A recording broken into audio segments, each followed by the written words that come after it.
сәлеметсіздер ме, кішкентай оқырмандар? Сендер жан жануарлар деген кітапты оқыдыңдар ма?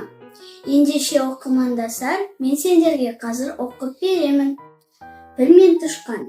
Ертеде аң патшасы арыстан хайуанаттарды шақырып алып, кімде-кім пілдің аяғын орнынан қозғаса, соған сый беремін, депті.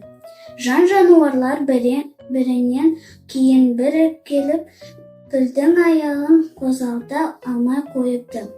Ең соңғы кезек кішкентай тышқанға жетіпті. Тышқан көп ойланбастан пілдің аяғын кеміре бастайды.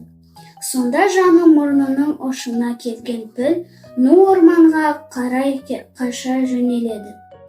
Алып піл осыдан кейін кішкентай тышқаннан қорқатын болыпты. Назарларыңызға рахмет.